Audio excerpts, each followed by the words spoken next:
partnership. So marriage, we first define marriage, and we say that marriage is a God-ordained covenant between one man and one woman designed for companionship, for partnership, for intimacy, for fruitfulness, and mutual growth, spiritually, emotionally, and physically. So God's intention for marriage was for man and woman to be mutually satisfying and mutually fulfilling, and that it would be a spiritual, mental, emotional, and physical union that would be fulfilling at all those levels.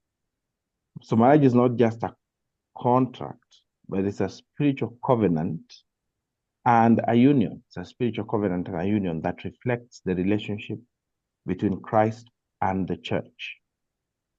It is a sacred commitment, and it is built on love, built on trust, mutual submission, and grace. Therefore, it says in scripture in Mark chapter 10, verse 9, Jesus said, therefore, what God has joined together, let no one separate. Or as it says in the King James, let no man separate. So in today's world, marriage has gone through many challenges. Some people are even trying to change the essence of marriage and redefine it to mean what it's not.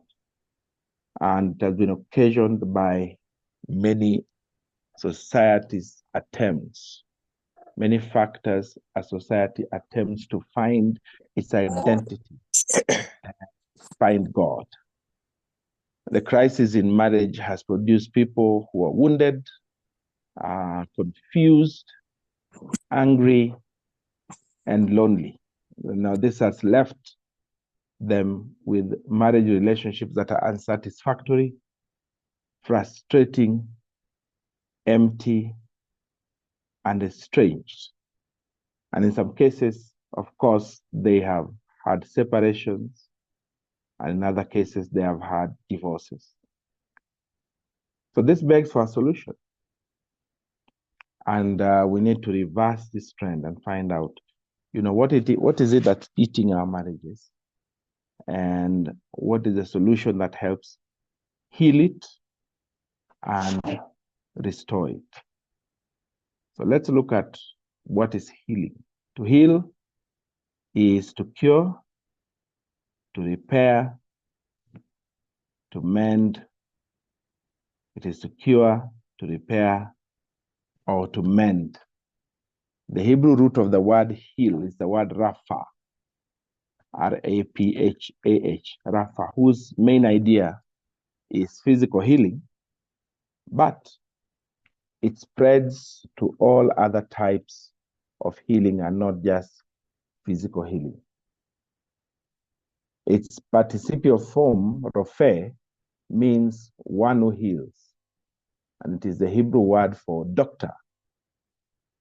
In Exodus 15:26, God affirms, I am the Lord who heals you, or I am Yahweh, your physician. I am Yahweh, your physician. Now, this verse is widely referred to as the Old Testament divine healing covenant. And it is called the healing covenant because in it, God undertakes. He undertakes to be the physical doctor of his people, so that he is not just going to be there in the lives of his people, but he is going to be one who participates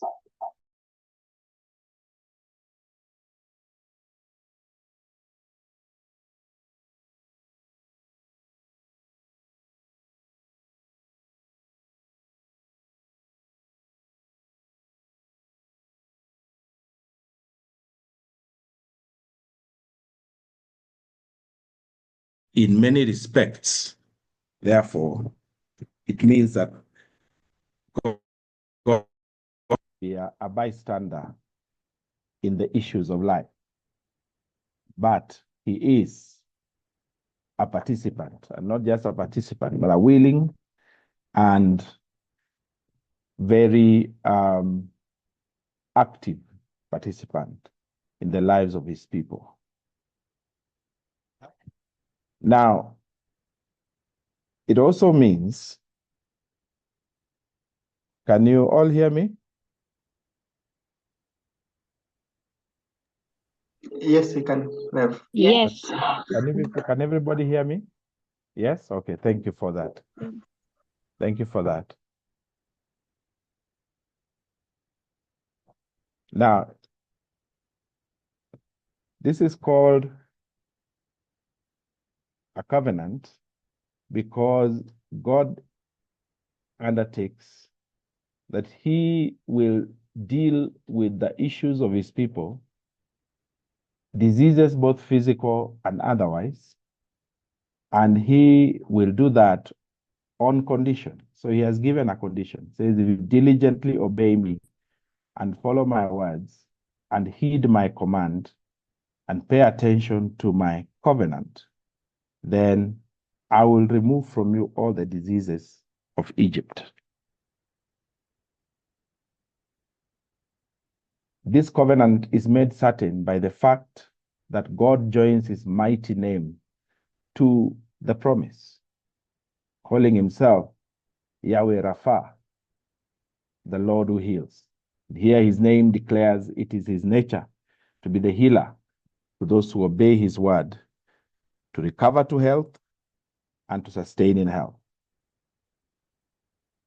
Those seeking healing will benefit by keeping God's conditions, being very, very clear in their minds that they understand what God is saying, and therefore they keep to the commands that God has prescribed in his word. So healing is a conditional promise and is tied to us obeying God's word. So for us to obey God's word, we first must understand what his terms are. What are his terms? Healing is therefore the process of coming into wholeness, spiritually, mentally, emotionally, physically, as we keep to God's conditions and keep to God's terms. As we obey God's conditions and God's terms, then he will heal us. In marriage, healing involves forgiveness, reconciliation, emotional repair, and renewed connection through God's grace, renewed connection through God's grace.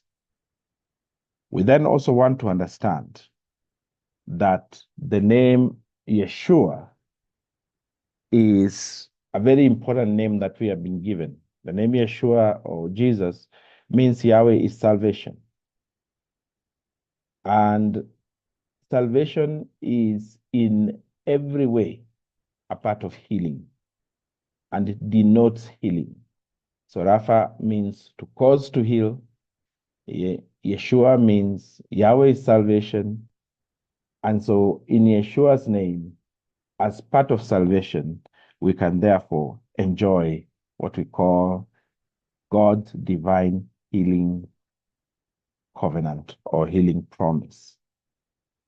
Let's look at what restoration is. Restoration is the act of returning something to its original purpose, strength, and beauty. Restoration is the act of returning something to its original purpose, strength, and beauty. In marriage, it means reviving and rebuilding the marriage in its beauty as a trust, as companionship, as a commitment, as affection. Marriage is a place of affection. And it all happens as we align ourselves with what God has said. Joel 2 verse 25, it says, I will restore to you the years that the swarming locust has eaten. Joel chapter 2 and verse 25.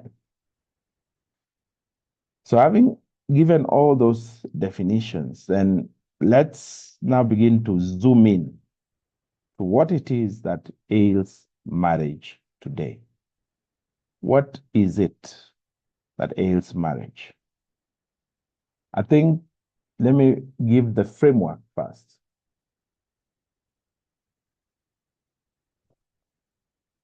Because marriage is created by God,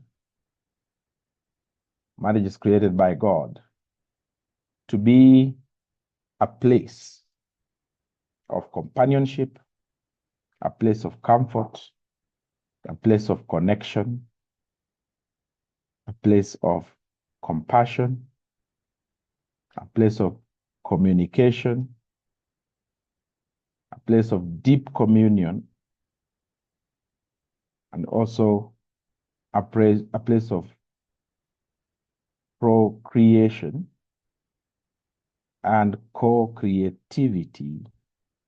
Because of that, it's important that for us to note that the wounding of marriage or the healing of marriage or the ailing of marriage, the wounding of marriage or the ailing of marriage happens when we negate or go against the spirit of marriage.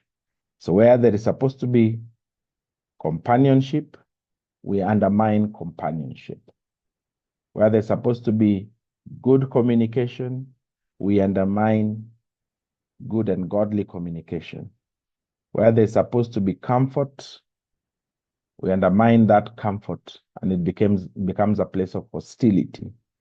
Where there's supposed to be connection, we undermine that connection and marriage becomes a place of frustration, isolation, loneliness, and unhealthy independence. Where there's supposed to be deep communion and intimacy, we undermine that by going against the deep communion and intimacy. And what then happens is we become estranged. We can no longer commune with each other in deep fellowship, and we can no longer be intimate with each other. Where there's supposed to be coitus, which is the act of marriage, the act of sex that cements and, consummates marriage. Where there's supposed to be coitus, when marriage is wounded, when marriage is ailing, coitus or sex becomes a thing of the past, becomes a strange thing that we can't remember the last time we engaged in. And where there is supposed to be procreation or co-creativity, we find that we struggle with those kinds of things. So the wounding of marriage, therefore, is when we operate in a contrary spirit to marriage, a spirit contrary to what God intended for marriage, that therefore produces pain and injury that affects the marriage in a negative way. When we act contrary to the spirit of marriage as God intended it, then that produces a wound or an injury that therefore afflicts the marriage. So let's look at some examples of wounding in marriage, what it is that ails marriage today. One is poor communication. Poor communication, that is talking at each other instead of talking to each other. And bottled emotions, unspoken expectations, unresolved misunderstandings. And then we also have something we call silent treatment, when people just refuse to talk. That's a big wound. A second wound in marriage, we call that unresolved conflict. Unresolved conflict. This is when you have issues that are outstanding, people either have swept them under the carpet or they have refused to engage with them, or they have tried so many times and failed. They're frustrated. And then they look away from them and hope that they will be shooed away and that somehow, they can survive without having confront those issues. Okay, are we still together? Yes, please, Rev. Yes. Yes, Rev. Yes. We are together. All right, Yes, thank Rev. you. Yes. Thank you very Yes, much. yes. Okay, so unresolved conflict is when people refuse to confront the issues that are affecting them, and sometimes they're in plain denial that there are any issues. Unresolved conflict is also when people have entrenched bad conflict resolution habits, or they have completely zero conflict resolution techniques. So they relate, but they relate in a way that keeps hurting them. And so what happens is then people tend to keep apart from each other. It undermines the spirit of companionship, because then each other's company is a place of pain, not a place of comfort or solace. And so people don't want to be around each other. So unresolved conflict is number 2. Number 3 is betrayal. Betrayal is when we wound people in a deep way, in a manner that destroys their confidence in us. People get wounded in a manner that destroys their confidence in each other. So things like infidelity, that is marital unfaithfulness, things like financial dishonesty, things like refusal to keep your marriage secrets within your marriage, so breaking confidence, things like character assassination, all those things. And this result in a lack of emotional and physical safety. Once there's betrayal and the confidence has been broken, the marriage is no longer safe. So people start looking outside and outward to find companionship, find solace, find comfort. And when that happens, then it is the beginning of the end for that marriage, because it means the person you're living with is no longer your person. You have somebody else out there who is your person. Fourthly, the fourth wound is called suspicion and mistrust. Suspicion and mistrust. And this happens when we have unmitigated wounds from the past. Unmitigated wounds from the past. It also happens when we have unmitigated fears from the past. We have not dealt with those fears at all. It also happens when we have family baggage. We come from a family that is generally suspicious. People don't trust each other. People answer questions with questions. People are rude. People hardly take each other's words seriously, because they have grown accustomed to the fact that if you say something, you're going to be lying. So you're not to be taken seriously. Or the people in that family have gotten so used to, cheating each other, lying to each other, not coming through with their word. So they bring this into marriage and they don't realize that it's a ticking time bomb. This results, of course, in jealousy, possessiveness, an unhealthy way of trying to be together. So you're choking that other person with control because you don't trust them. You manipulate them.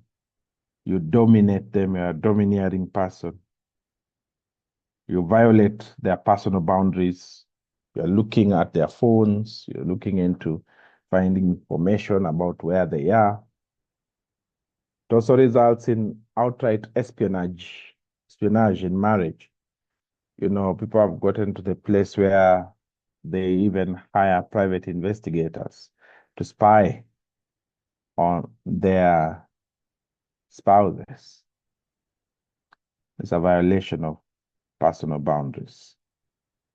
That comes from suspicion and mistrust.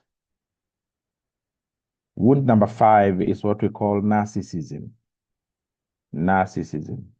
This is self-centeredness.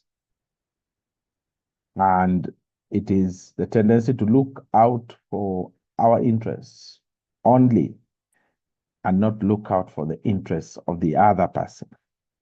So we are only thinking about our own interests. We are only thinking about what affects us. It has to be my way, and it cannot be another person's way. It cannot be, my spouse can never be right.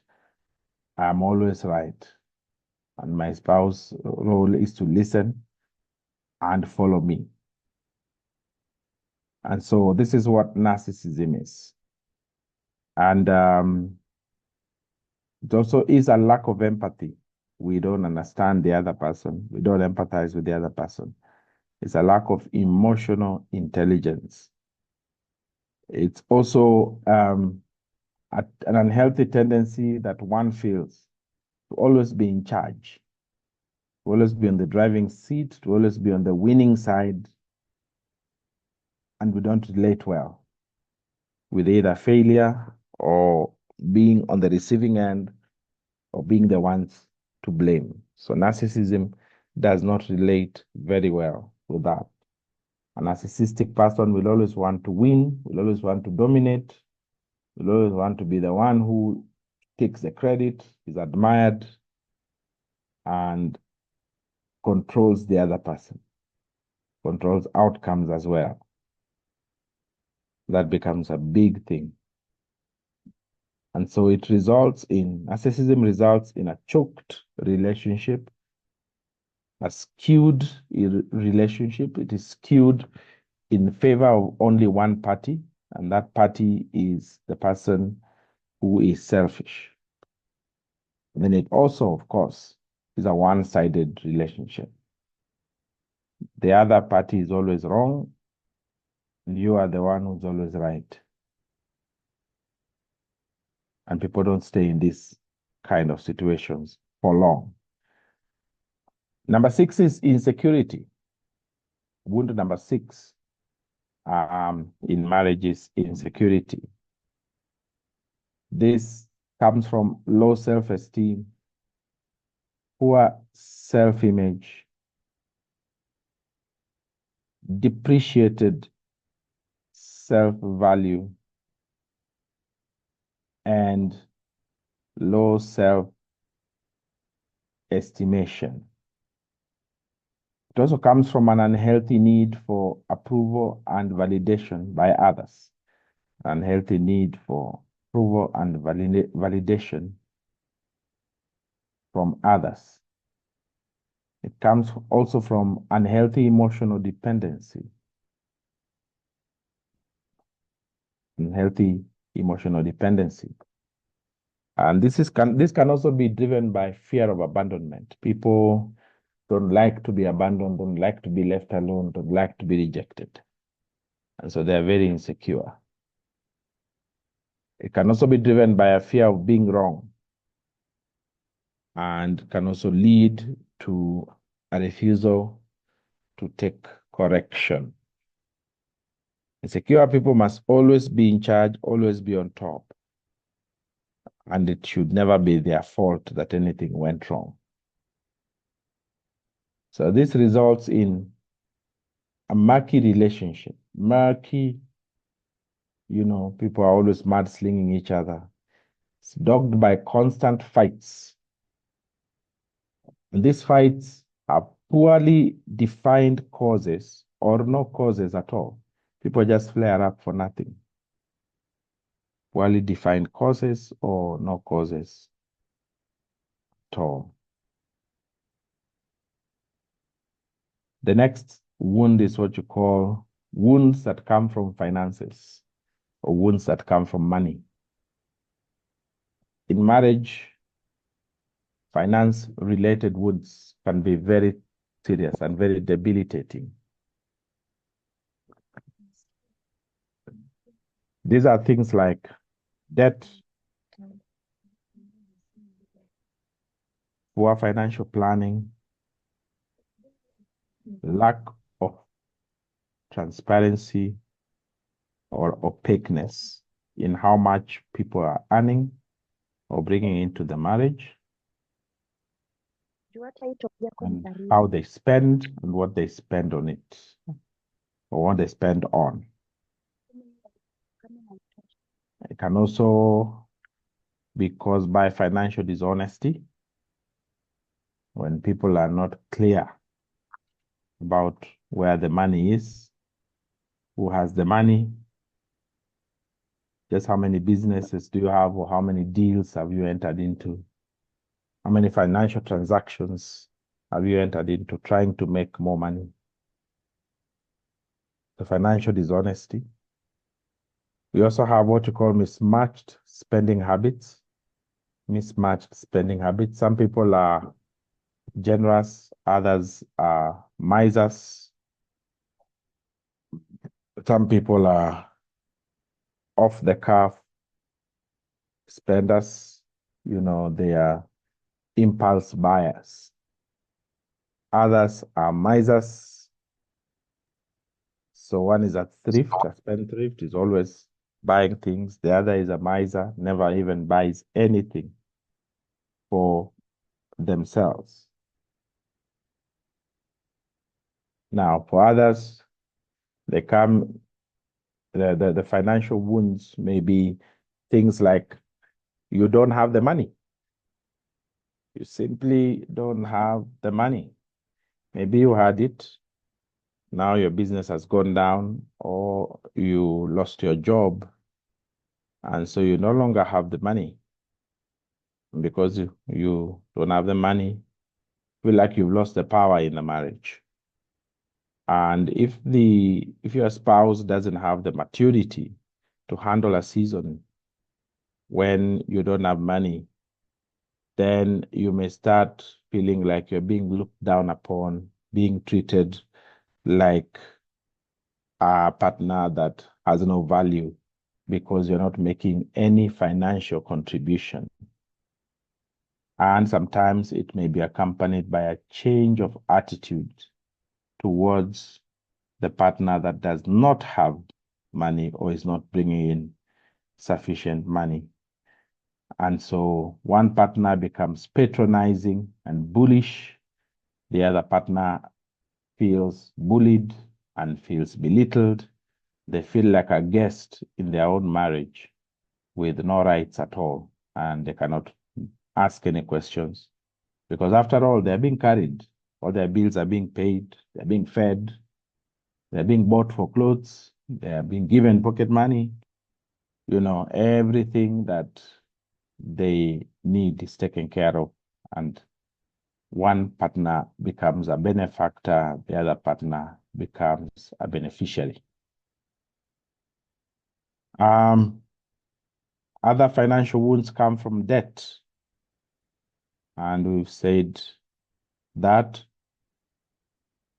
we also can have what you call power struggle. Power struggle because of the person that brings in the money. So money can shift the balance of power very easily in a marriage because the person who brings in the money can sort of think that they have power because they are the ones who bring in the money. And then sometimes there is no adequate information to base our decisions, our financial decisions on. So we may be making investment decisions, but our information base is either wrong or insufficient. And so you can go into a place where you have put in money and you've either lost money or for some reason, the money is not making any returns. And so people then begin to feel that they have lost money. And that affects the marriage. And then, of course, then these financial wounds result in a highly toxic relationship in marriage, filled with suspicion, filled with mistrust, filled with fears. People become cash strapped, sometimes not because they don't have the money. Sometimes people become cash strapped because they don't trust what the other person is saying. If the other person comes and says, I need money, their default is always, you are lying to me, you're trying to cheat me, you're trying to get money out of me.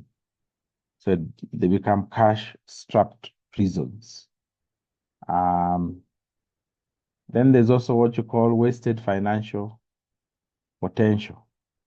The financial potential of that marriage is wasted because of those wounds. And then finally, it ends people up in a place of conflict. Conflict will come from every and anywhere. Every and anywhere.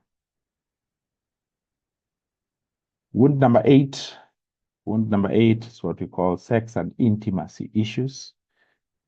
Sex and intimacy issues. This means that the sexual part of the marriage has been deeply wounded. And so sex is no longer happening, or if it is happening, it is only one party that's enjoying, the other party is enduring, or even there is no proper understanding about matters of sex. The other aspect of sex and intimacy is when you have what you call mismatched sexual desires, mismatched sexual desires. So one person is high libido, the other is low libido. That means, they are not, want to ask for sex or make the move or initiate the sex, initiate the move, they want to ask for sex. So they have a low sex desire. The other sexual wound comes from lack of affection, when people have come to the place where the marriage is just flat and there is nothing, they're no longer gaining anything from the marriage. Of course, a big part of the sexual wound is what you call infidelity, when, infidelity has happened. And when infidelity has happened, then it becomes a big, big problem. And curing infidelity is very difficult, usually. The other sexual wound is neglect, when one party sort of doesn't take care of the other. And sometimes it comes from just sheer insensitivity. The other person is feeling, well, we've always been like this. It's interesting because sometimes people can come into the marriage and they sort of think that they're okay. They've always been okay. We've always approached our sexual issues this way. So it's an area that doesn't grow. People don't grow sexually, and because they don't grow sexually, they don't even realize they don't grow sexually. So it's very easy for a person like that to feel neglected. And when people feel neglected, then they become very easy prey for predators out there. They can also become the predator themselves. There's also what you call weaponization of sex. And this can also injure. Weaponization of sex is when people deny others their conjugal rights, because they are upset, or maybe because they are not up to it, they're not in the mood, or maybe because they have not resolved a conflict. And because they haven't resolved a conflict, they're not in the space and the mood to have sex. And what then happens is that they feel that, they can withhold sex. For some people, of course, they withhold it maliciously, so they use it as a weapon to punish. Sometimes sex is withheld from people because there is no trust. One party feels that the other party is, being unfaithful and sleeping around out there. And so they start to tell them, go and get tested. And then that person says, no, I am not going to go and get tested. And so they have a stalemate. Because one person says, unless you get tested, I'm not sleeping with you. And the other party is feeling, why are you punishing me for things I don't know? So those are the sexual wounds. Of course, sexual wounds always result in frustration. They result in resentment. They result in unfulfilled sexual needs. They result in vulnerability. And then they also result in illicit affairs. A lot of affairs are driven by unfulfilled sexual desires. Wound number 9 in marriage. Next wound is pride. And when people are proud, they very easily injure their partners. So firstly, when people are proud, they can exercise unhealthy independence, so the operators, though, they don't need you, really. And you're the one who is needy here. I am not needy. So they don't connect emotionally. They don't show any vulnerability. They don't show like they have any weakness. And that's usually a sign of pride. The next thing about pride is that people have what you call unhealthy ego. Unhealthy ego. And the unhealthy ego shows up when, we don't want to be told, don't want to be corrected. And many things we do because we want to prove a point.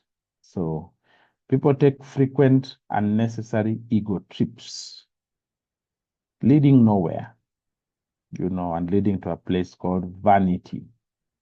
Vanity is a place that only exists in the map called ego. That country where vanity takes you to is called ego. So things are done vaingloriously. People do things to boost their egotistical issues or their egotistical needs. Then you can have what you call just a difficult person. difficult person. Pride leads to people being obstinate and unnecessarily difficult. They haggle over small things. They linger over petty issues. They want to fight over everything. They contest anything. They become experts at what you call correct language reporting rather than correct factual reporting. So they will be telling you things like, you are not using that word properly. You know, the proper meaning of that word is this. And you're saying, okay, yeah, that has its place. But that's not the material substance of what we are talking about today. Basically, what you are saying is you're dotting I's and crossing T's where it's not necessary. We all know that's an I, we all know that's a T, you know, but you're fussing about things that are not important. So those are pride issues, you know, just obstinate, difficult people who keep arguing about things that are not important. People who have an uncooperative attitude, they don't cooperate. You're in a marriage, but people just don't cooperate about anything. They're not team. Your spouse is not with you. You bring in a suggestion. They keep quiet. They wait for you to try, even sabotage you for you to fail. Then they blame you. They say, you cannot do anything without me. Yeah, you know, and so just an uncooperative attitude. They also suffer from a syndrome called refusing to acknowledge when they are wrong, refusing to acknowledge when they are wrong. This is also accompanied by refusing to acknowledge when the other party or when their partner is right, refusing to acknowledge when their partner is right. All these are pride issues. Another pride issue is refusal to apologize, say sorry, you know, when they need to apologize. Or if they apologize, it's like pulling out teeth. They do it in a roundabout manner, you know. Like, okay, so if you got hurt by that, then yeah, I'm sorry. If you want me to apologize, then I'm going to apologize. Or they go and buy a gift and bring you, or they go and buy meat and bring meat home. You're supposed to surmise from that or get from that they are truly repentant, apologetic, and all that. Those are pride issues. It seems that for this kind of partners, it kills them when they are wrong. It kills them when they have to admit that they're on the wrong side of things. And the other party is right. Pride issues also are the ones that lead to refusal to forgive. You know, there are people who will tell you outright, I can never forgive them for that. You know, and you wonder why? Why can't you forgive them? Mostly it's because of pride. So pride issues result in hardened positions. Hardened positions, you know, when things become unnecessarily murky, unnecessarily complicated and complex. You know, sometimes marriages get to a place where you just have a permanent headache because a very, very simple conversation and goes south. And you wonder, you know, how did we escalate so fast? How did we get here so fast? And that's simply because of pride issues. It also results in a sarcastic attitude and snide remarks. Sarcastic attitude and snide remarks. And if peradventure, you know, the person who has pride issues also happens to be intelligent, or the one considered to be more intelligent in the relationship, then you have a compounded problem, because the other person approaches every issue with condensation. And they don't tell you really, they just belittle you, you know. And it's a bullish attitude that says, after all, I know more than you do. After all, I am smarter than you are. After all, you are not more educated than I am. What do you know? Those are pride issues. Then you have what you call unnecessary criticism. That's another result of pride wounds, of pride issues. Unnecessary criticism, criticizing everything that moves. And then you have what you call blaming. When everything is blamed on the other party, it is never my fault, it is yours. And if I do something wrong, I do something wrong because you made me do it. So it's still your fault, you know, so blaming. And then the last result of pride issues or pride wounds is refusal to take responsibility. Refusal to take responsibility for one's poor judgment or for one's mistakes. And always shifting the blame to someone else. Wound number 10 is unforgiveness. Unforgiveness. Unforgiveness is refusal to be gracious, refusal to be merciful, being judgmental, vindictiveness, a nitpicking attitude. A nitpicking attitude, being vengeful.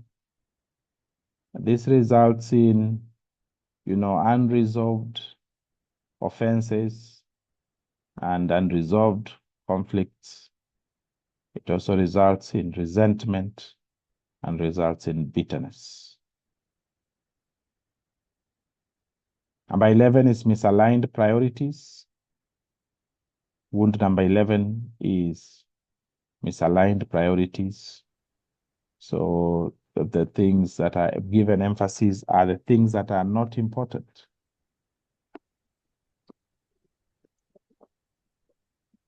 The things that are given priorities are the things that are not important.